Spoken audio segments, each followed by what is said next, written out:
let me welcome to the show the immortal, because I think the man might be a vampire. He looks the same. Ernie Hudson, welcome to the Carrot Hunter Show. Well, thank you so much for the immortal part, but I appreciate it. It's great to be here. Okay, it's Wellness Wednesday. I'm going to ask you about your health regimen, but I cannot have you on this historic day where we have the first Black man from Georgia elected to the Senate, and then anarchy following and complete dismantling of our government without getting your opinion. Honestly, I'm so in disbelief and shock, and yet another part of me is not in disbelief at all. I mean, obviously, this has been coming, and people have made their positions really clear. I think we've been denying and saying this is only a few and not. But you realize that even though they won in Georgia, I mean, it was barely, 50-50. So half the country really is on a different, universe. Yeah, so, it and like that's really scary. And I don't know, unless somebody tones it down, and I don't see the man who's responsible even beginning to take any kind of responsibility. What do we do along with this? with all the people who have been supporting him. I mean, if Republicans don't step up and denounce this now, because this is a straight up coup. I mean, to me, this is it's there's no words. This is absolutely beyond anything I could have ever imagined happening in the United States. You're a man that actually went into the Marines. You were going to serve this country, before a medical situation prevented you from doing that. So you believe in this thing called America. Watch it. Well, I grew up and we knew that America was not living up to its ideals, but we always believed that we were moving toward that. We were aspiring to a better place. We were little by little moving ahead. And this past 4 years, it's like America has clearly signaled that it has no interest in moving forward, that it wants to go back.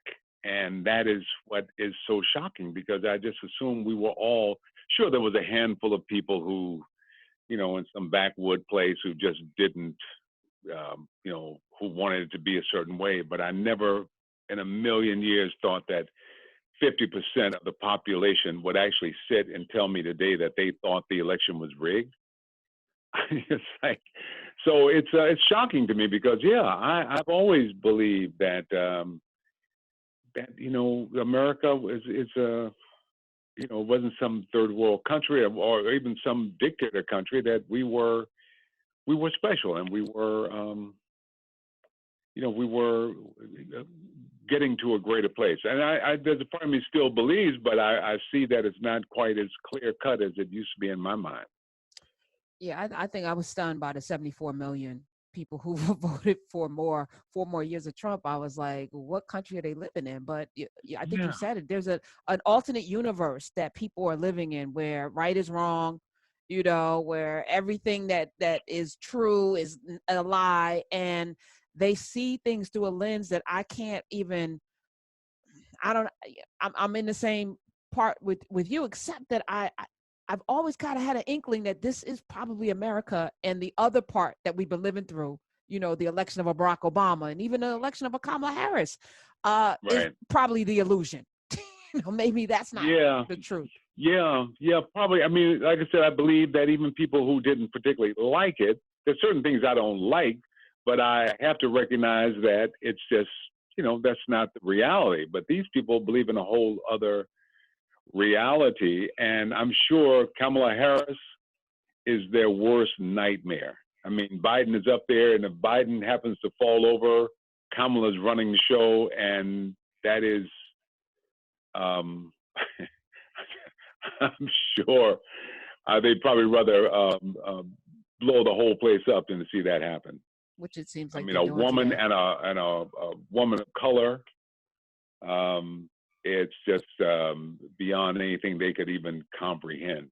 And I'm saying they, I don't even know who they are, but I know it's a lot more theys out there than I ever thought there were. We're talking with the great Ernie Hudson, and today it's different. You're a Hollywood person, you're a superstar. Your filmography is long, long, long, long, long.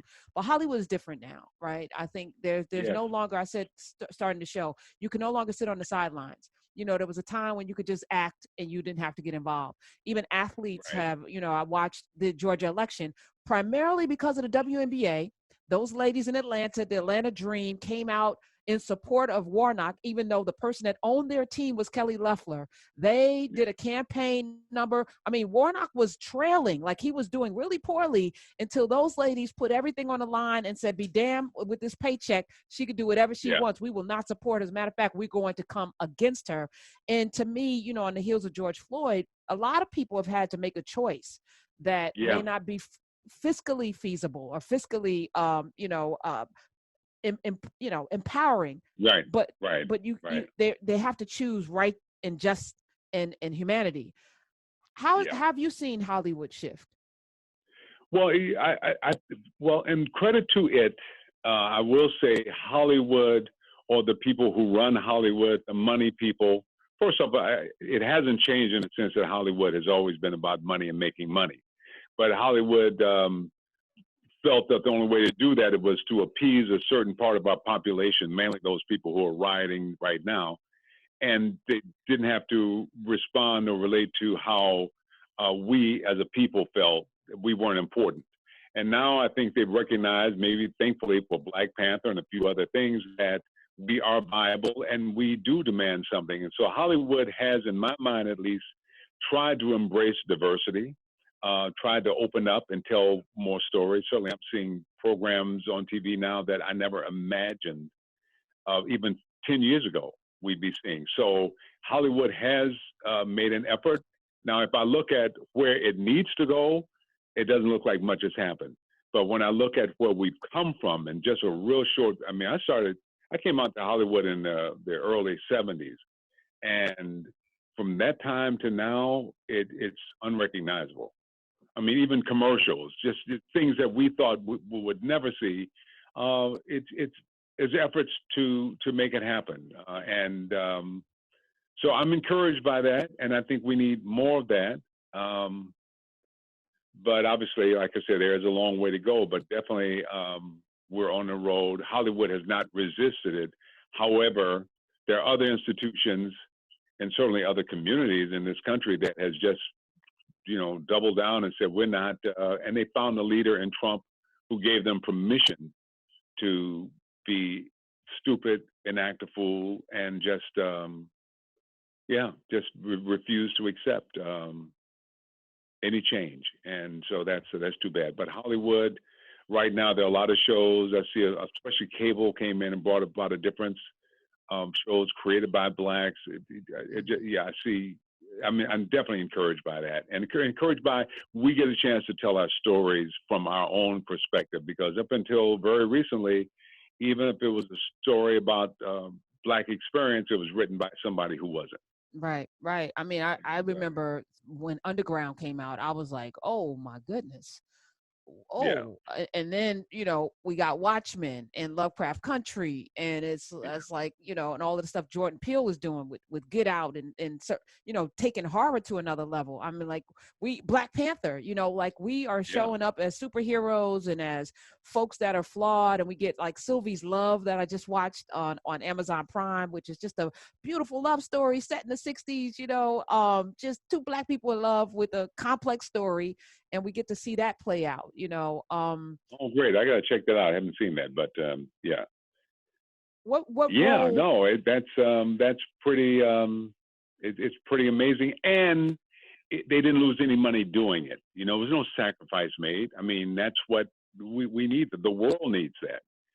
And I think like I said, the bottom line is if they brought those things out and they lost a lot of money, you'd see the end of it. And also, I really give credit to a lot of people who came along, Jordan Peele and a bunch of people who didn't make those same assumptions that guys who came along during my time. We just assumed that what's going to happen, and so we just accepted that. They're never going to let you do this, or they're never going to let you star in a movie, or they're never going to let you be the guy. You can be I Spy, but it's always going to be you with another guy or under that guy. And we kind of live that. It took somebody who just didn't even see that to imagine it from a different perspective. And, they won't let women, and now, women are creating and starring. And so it's a different, you do need that new generation with a new imagining, and they don't even understand how we could have believed or accepted things that we just took for normal not so long ago. Watching you and Frankie and Grace play such a broad role, like it's a man. First of all, it's a series of women who literally are in their at the beginning in their 70s, now in their 80s, and we get to watch them age and fall in love and be kooky and I mean, it's beautiful television.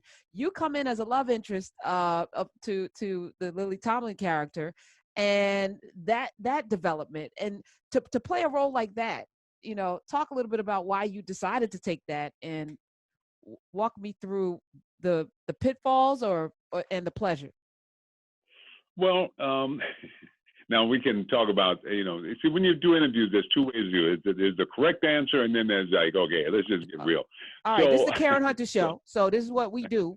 First of all, we don't do interviews. We just have chats. So you go. All right. Give it to me real. So my agent told me, well, they're interested in you for this Grace and Frankie, and I've been a fan of Lily Tomlin, Jane Fonda they were already stars when I was starting out. So I'm like, I am.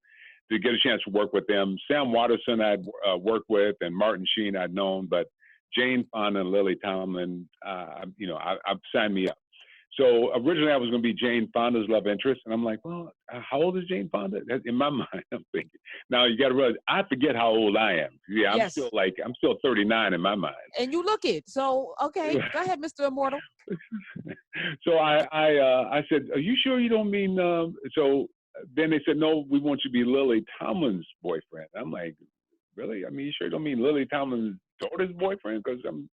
But I will say, when I met Lily, she's so lovely and just so gracious and down to earth. And so playing the role, even though I still felt like, I'm too young I was to be her. too young in my mind, and I didn't think the audience or the fans would, but the fans love the relationship. Even now, they go, "Wow, we're the perfect couple." And I guess in that show, I guess I'm the young hottie or something. I don't know, but but I love the show, and I love working with them. And like I said, it's not that much difference in our ages, to be honest.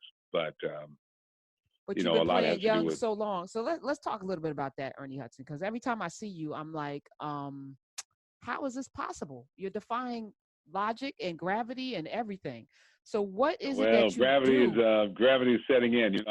During this pandemic, they kept talking about, your immune system and all that. And so I thought, well, let me use this time to drop weight. And even I never felt like I was way overweight, but I dropped 35 pounds. And now all of a sudden I'm like, whoa, things are kind of not where they, things shift, and not shift in the way you want them to shift. But I know I just need to get active and hit the gym and do some things. But I just been very, I think my grandmother used to say, don't worry about doing great things, just don't do the stupid stuff. And I think with health over the years, I just avoided the stupid stuff that other friends didn't, and at some point you end up paying the price. I never got into drugs, I never got into alcohol. Not that I've lived a saintly life. I mean, I had my own issues, but when it came to health, you just go, you know what? I can't live a life while I'm only getting 3 hours of sleep for weeks on end. At some point you gotta protect and take care of what you have, because you hope to have it for a long time. So sleep, no drugs, no alcohol, or do you drink a lot of water? Everything in moderation. I wouldn't say anybody don't do whatever. I mean, whatever makes you happy. My grandmother used to say, the people in church would say, you don't do certain things because it's a sin. My grandmother would say, don't worry about sin. You ain't doing God no favor. These are things so it helps you. You ain't, God is fine. You just don't do certain things because it doesn't work to your benefit. So we're all given a spiritual guide, which is our common sense. and you know when you're stepping way out in some left field and you shouldn't be out there doing certain things. And there's a voice that's telling you to pull back, and you ignore it because you think it'll be fun. And there's a price. So, and then people are surprised they pay a price. I'm like, this is, you did it. I have 4 sons. I tell my sons, hey, it's not by accident you're here. This is, choices you made. So, I mean, that's my approach. Certain things. I mean, I can eat fast food and ice cream and all that stuff, but if I do it more than once I have to go, wait a minute, do I really want to do this again? It might be fun, but sooner or later, you got to back up. You got to correct, What was the impact? You were raised by your grandmother because your mom died. She had TB when you were a baby. Yeah. The impact of being raised by your grandmother sounds like a whole lot of wisdom. And my grandmother was, she was religious. We went to church all the time. People say you grew up in the hood. I grew up in church. I mean, I went from my house to the church for the most part, but in church we hear all the the preachers and all the Bible stories, and then when I got home, I would just have tons of questions, and my grandmother would sort of explain to me in a way that a child could sort of understand. And I think her thing was God is not some fairy and little man in a beard sitting off somewhere. God is within you. God is, it's an essence that is aware of you, not just aware, but knows you personally and intimately, and is there to aid you and help you, and you can call on that, and it's not based on anything you do or don't do. God, I mean, the universe works on your behalf. So it's not, you have to qualify. That's your birthright. That's who you are. You're a child of God. And so, but you have to know who you are. That is the most important thing. And most people, I would say, Mama, God is everybody's father. And she said, yeah, but everybody don't know it. I'm telling you, so you will know it. And once you know who you are and who you're entitled to, you can ask for anything and know that you receive it. And I've always believed that. And when I got in places where I didn't know what the next move was, I just, you surrender and you trust. And always, something will come along, the angel will come along, some messenger, something will, you're guided if you can trust spirit. And I hear a lot of people talk about God and they're very religious, but they don't trust. They try to put it all in their hands or blame everybody else because things don't work a certain way. And I'm like, I'm not blaming anybody. It's not up to anybody to do whatever. I'm trusting God. I mean, truly. And, he provides in ways that I can't even imagine. People from some country I never heard of show up and do this thing that I need to happen. And,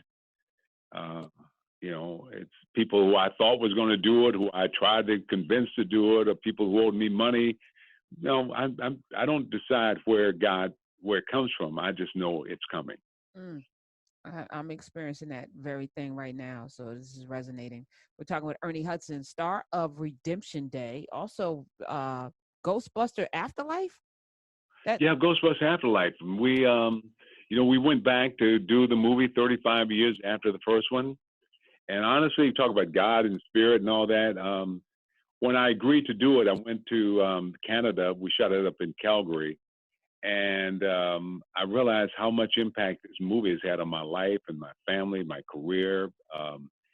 And when I got on set and I saw the people who, Bill Murray, Dan Aykroyd, we're all in our Ghostbuster jumpsuits, and Sigourney Weaver and Annie Potts, and it was emotional. I mean, I at that moment of going, this has been a gift that even I didn't recognize the gift at the time, but it has been a blessing that I'm truly, truly thankful to have been a part of that. And it was just great to see everybody. And Jason Reitman, who directs and produces it, he was a little kid when we did the first. His dad produced and directed. Ivan Reitman produced and directed the other movies, but Jason was a little kid. And then when we did the second movie, Jason was a young teen, and he actually has a little part in the movie.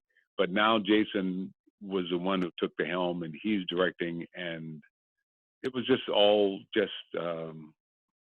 one of those coming together moments where you kind of go, yeah, um, this is truly a blessing. And we have moments, that amazing moments that we look back and we realize. But if you can realize at the time that this is truly special, and you can seize that moment, then that's truly special.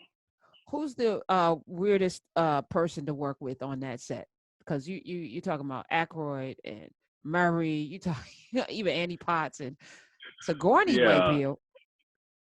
Well, I mean, I'm saying weird, not in a bad way. No, So, not bad at all.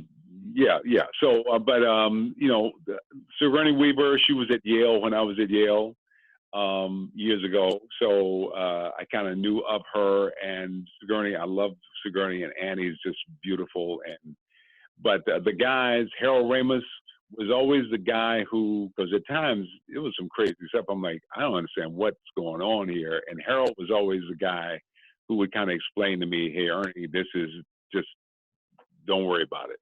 So Harold was, I really credit my career a lot to Harold, because Harold, the way he dealt with people and carried himself, I've sort of adopted a lot of that. Bill Murray is just a lot of fun and off the cuff, and you never know what to expect or what mood he's going to be in, and he will do whatever he decides he wants to do, and no amount of money can change him or change his mind. I admire that, because I've never been at that place in my life where I'm just it's going to be my way, period. I'm always trying to negotiate and compromise. And Danny was always fun, because Danny believed in all the paranormal stuff. He's one of the creators of the show. And so he would have some kind of supernatural explanation of how the fifth dimension of the opening of the, and I would go, okay. When, he's deep into it, and his father and his grandfather was into the paranormal. So I loved listening to him sort of explain things and what this meant, and when the seal opened up, and this. Honestly, I had no idea what he was talking about. It was always fun to hear him talk about it, because he believes it. We're talking with Ernie Hudson. You came here today to talk about Redemption Day, because that's what you said you have to talk about. Yeah. So I'm gonna be respectful, because I love Gary Dourdan, who's in it. He plays your son. Does he? Yeah, he plays my son in this movie. And Gary, the first time I actually met him, and I always liked his work, but he was on my show, Family Business, show that I executive produced. That's Carl Weber, right? On BET. Mm-hmm. Carl Weber? Carl Weber's show, yeah. Right. And so Gary played my nephew in that show, but he was killed off. And so when this came up and Gary was starring in it, I very much wanted to work with him and be a part of it. I play his dad, and I'm always interested in family dynamics, how we connect with our children, how in the show I play a dad whose son is a veteran who's experiencing PTSD and struggling to just hold on to his life, his beautiful family, but he's struggling. And then his wife is kidnapped in a foreign country, and he has to go in to save her. So it was a lot of action. But my job is to create a safe place to come back to. Sometimes we have to go off and do strange things, but it's nice to know that there's a normalcy, there's a place that's waiting for us when all the madness is done. And that was what I was hoping after this whole pandemic ended, we would have a normal reality to go back to. But now things have spiraled so out of control. I don't know if that's even true. I don't know what's normal going to be from here on. I was going to say, and maybe we shouldn't go back to normal, because normal got George Floyd and Breonna Taylor, and Yeah. Maybe it's time for honestly, what I thought was normal wasn't what it ever was. So there you go. Redemption Day. You know, I'm going to watch everything you're in because I absolutely love you. And I like seeing you. There's a presence about you, Ernie Hudson. There is a Oh, thank calming you. presence about you. And you are a definite gentleman and a gem. And I appreciate the work that you've been doing. And thank you for answering my questions because I know you didn't come here to talk about the world, but I couldn't have you on not talking about it. No, I appreciate you asking me because a lot of times, like you say, we have a responsibility, and I certainly want to give my impressions and be able to do that. So I appreciate you giving me that opportunity. Well, please come back. You have an open seat at our table. Come back, please. Okay, I'll take you up on that. All right. Ernie Hudson, you can follow him at Ernie_Hudson. Thank you so much. God bless you.